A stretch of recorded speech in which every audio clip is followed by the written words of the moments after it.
नीट UG 2026 कथित paper फुटी प्रकरणामध्ये अटक करण्यात आलेल्या लातूरच्या निवृत्त प्राध्यापक पी.व्ही. कुलकर्णी यांच्याबाबत आता दयानंद विज्ञान महाविद्यालयाचे प्राचार्य डॉक्टर एस.एस. बेल्लाळे यांनी मोठी प्रतिक्रिया दिली। कुलकर्णी यांच्या निवृत्तीनंतरच्या कामकाजाशी महाविद्यालयाचा कोणताही संबंध नसल्याचं त्यांनी स्पष्ट केलंय।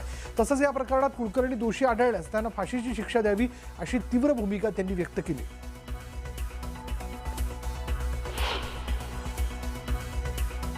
अशा घटना एखाद्या व्यक्तीच्या चुकीच्या पद्धतीच्या वागण्यामुळे जर होत असेल तर ते निग्लेक्ट करून सोडत अशा गोष्टीकडे आम्ही लक्ष पण देत नाहीये। अशा गोष्टीला आम्ही जास्त महत्त्व पण देत नाही। तो त्यांचा वैयक्तिक प्रश्न आहे। जर चुकीचं काम केलं असेल त्याला फासावर चढवा, आमचं काही म्हणणं नाही।